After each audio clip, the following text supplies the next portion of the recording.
He stood in the parking lot before dawn, the chill biting through his thin janitor's jacket. His hands trembled, not from the cold, but from the weight of what he was about to do. The CEO's luxury car gleamed under the flickering streetlight, the same car that had almost brushed past him yesterday without a glance. As she sped out of the lot, phone glued to her ear. He crouched beside the rear tire, gripping the small box cutter he used to open cleaning supply cartons. A single slice. That's all it would take. One slash to vent the pressure, to make her stop, to make her notice. To make her listen. But if anyone saw him now, his life would be over. He hesitated, glanced up at the massive glass tower where she ruled the top floor and where he scrubbed toilets at night, and whispered to himself, "Forgive me. I have no other choice." And then, he did it. By the time the first rays of dawn spilled across the parking lot, the tires were deflated, and the janitor, Malik, had vanished into the shadows with nothing but guilt and desperate hope clinging to him. Malik had been a janitor at the company for 6 years.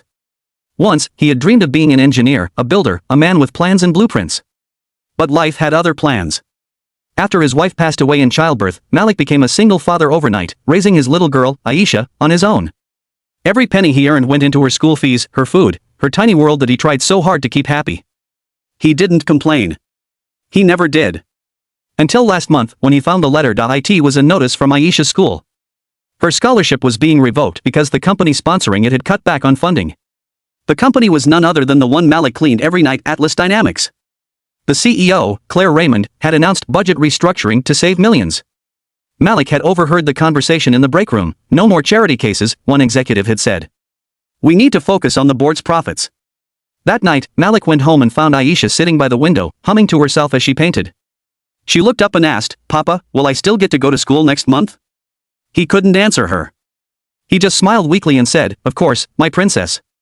But he had no idea how the next morning, Malik decided to speak with Claire. He went to her office, hat in hand, and waited for 2 hours in the lobby until her assistant finally let him in.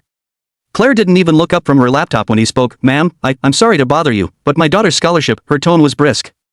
"I'm sorry, Mr. Malik, but we've made budget cuts across all departments. It's out of my hands. Please, she's only 8. She's bright, top of her class. I can work extra hours." She finally looked at him. Her eyes were tired, but distant.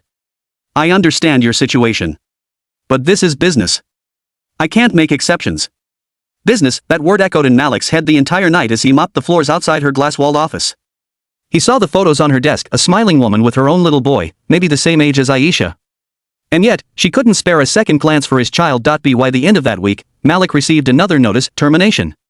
Budget cuts had reached the janitorial staff, too. That was when something inside him broke, and that's how he ended up in the parking lot that morning, cutting the tires of the woman who had taken everything from him. Claire Raymond stood beside her car that morning, utterly furious. Her black sedan leaned awkwardly, the rear tires flat. "Who would do this?" she muttered. She was late for her biggest investor meeting of the year, one that could decide the company's future. Her assistant rushed to call for a replacement vehicle, but it would take at least 40 minutes. Claire clenched her jaw, her heels tapping impatiently. Just then, she noticed Malik walking across the lot with his cleaning cart. He stopped briefly when their eyes met. Guilt flickered across his face, quick as lightning. Her suspicion rose instantly. "Malik! Did you see anyone near my car?" He froze. "No, ma'am," he said quietly. "Are you sure?" "Yes, ma'am." But his trembling hands betrayed him. Claire narrowed her eyes, but before she could say anything more, her phone buzzed, an emergency call from her son's school. Her heart sank. "What? He fainted? I'm on my way." In her rush, she left her car behind and sprinted toward the street to flag a cab. Malik stood there, watching her go, his own heart tightening with something he couldn't name, fear, regret, or both. Later that afternoon, as Malik was packing up his cleaning supplies, he heard voices from the lobby. Claire had returned, pale and shaken. He overheard her telling a colleague, "He's fine now. Just a panic attack. The doctor said I've been too busy lately. I wasn't there for him." Her voice cracked slightly. Malik stopped. He hadn't expected to hear that the powerful CEO, the woman who'd crushed his hope, sounding broken. The next day, when he came in, he found her waiting for him near the supply room. "Malik," she said softly. "I know it was you." He froze. His chest tightened. "Ma'am, she raised a hand.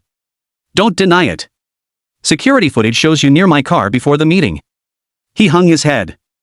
"I'm sorry. I wasn't trying to harm you. I just wanted to stop you. To make you listen. My daughter, she lost her scholarship. And then I lost my job. I didn't know what else to do." There was silence. The kind that weighs heavy on your chest. Claire didn't speak right away. She simply looked at him, not with anger, but something else. Finally, she sighed. You're a father. Yes, he whispered. She's all I have. Claire's eyes softened, and for the first time, Malik saw something human behind her polished exterior. You shouldn't have done that, she said quietly. But I think I understand why you did. A week later, Malik received a call. It was from Claire's office. When he arrived, he found Claire standing beside a small stack of documents. Malik, she said, I reinstated your job. And I spoke with the board. We're bringing back the scholarship program under a different department. It's smaller, but it'll help children like your daughter. Malik stared at her, speechless. I don't know what to say. Just don't slash any more tires, she said with a faint smile. He laughed weakly, tears filling his eyes. Thank you. Truly. Claire nodded. Your daughter's name Aisha, right? Tell her to keep painting. My son saw one of her drawings in your locker last week when he visited the office. He said it was beautiful. For the first time, Malik saw the woman not as a CEO, but as a mother, flawed, tired, and trying her best, just like him.